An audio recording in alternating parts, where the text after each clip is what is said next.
we're going to talk for a few minutes about changing an improper fraction to a mixed fraction.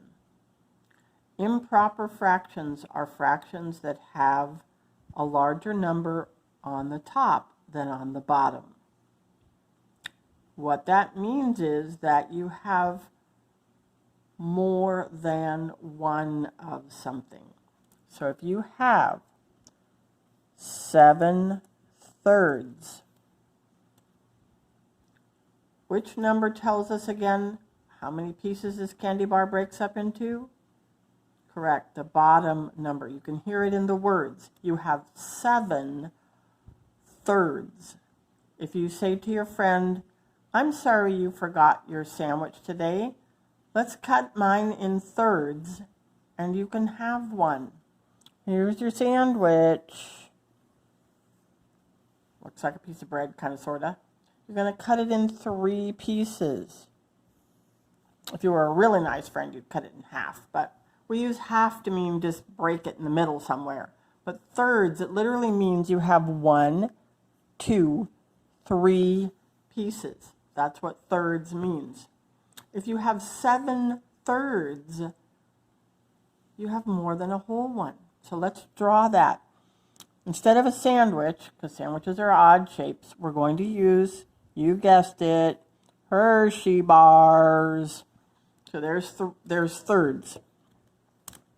Let's make this really, really, really good, really well done here. Okay, 3 equal size pieces, as good as I can draw them.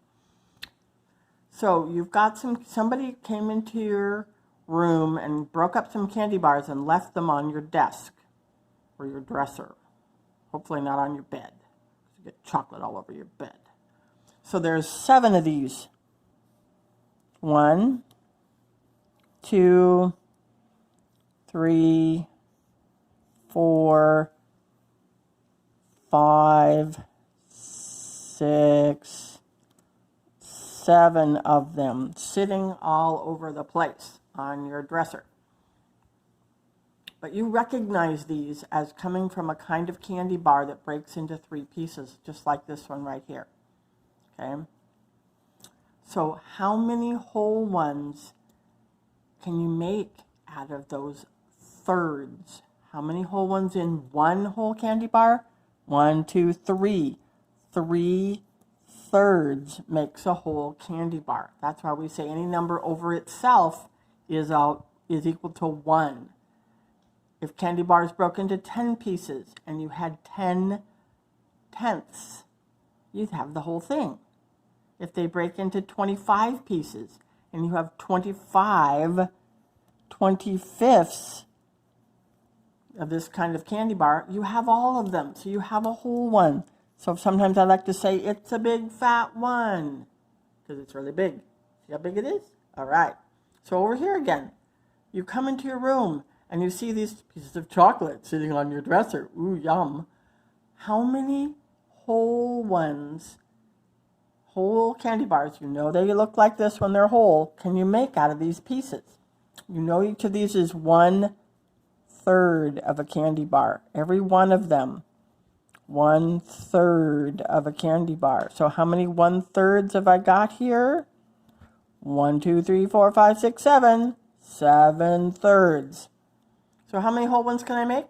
Take out your chocolate glue and glue them back together. Okay, so these 3, we could glue back together and they'd make a whole one. These 3, we could glue back together and make a whole one. So now we've got 1, 2, you like my drawings? What's happening? We have 1 left over. This poor little guy over here, he doesn't have any friends. That's okay. We'll just gobble him up and he won't know the difference. So we have how many whole ones? 1, 2. And how many leftovers? 1. 1 what? What goes right here? What have we been talking about? What kind of pieces are these? They are, dun, dun, dun, dun, thirds. So we have 2 and 1 more third. See, it says 1/3 right there. This is a 1/3. So are all of these. But we stuck them back together and now they make whole ones. So we went from this improper fraction to this, we call it a mixed number because it's a mix of whole numbers and fractions. So that's how you turn an improper fraction into a mixed number.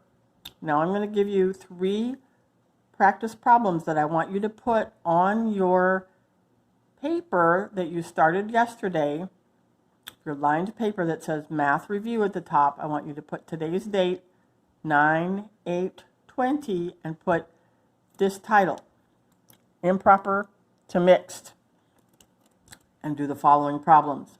I'm going to write them and I'll be right back. But before we write those down, those practice ones, I want to do a little larger question now. 7/3 right here was pretty simple. Let's do something a little bigger and see what you have to do.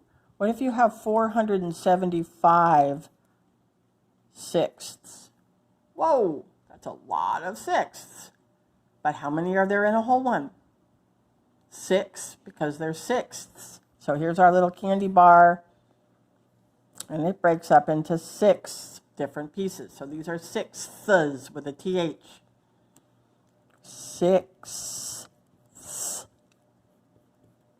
So how do I figure out how many groups of 6 are in 475? What kind of a math question is that? How many groups of 6? You could subtract 6 and then subtract 6 more and subtract 6 more over and over and over. But what math thing is that? What math operation is that? Add, subtract, multiply, or divide? Divide. So you're going to do 475 divided by 6. Okay, we went over this last week, but let's do it again. How many groups of 6 can we make out of 4? If you have 4 kids, can you make a team of 6 out of them? Nope. Okay, so how many groups of 6 kids in 47 kids?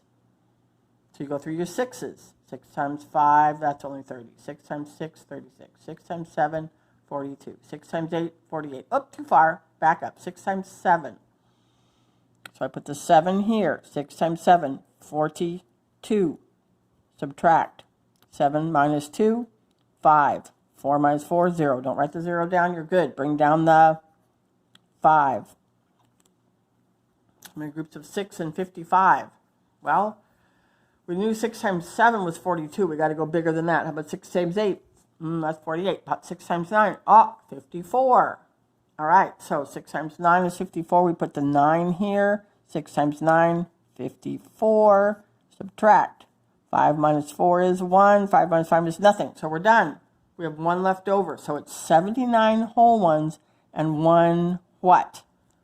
What are we talking about here?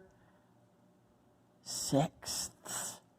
So it's 79 and 1 sixth. That's your final answer. So now I want you to do these 3. Write them down. And I'm going to give you one more biggie rat, like this one on this side. Let's see. While you're writing those down, I will put this one in.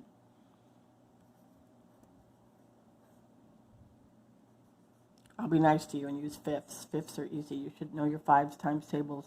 You should know all your times tables. If you don't, you should be practicing. You should know them instantly. Write these down and do them for today, along with 1 or more hours in your book, Your Life of Fred. Sayonara, chickies and chicos.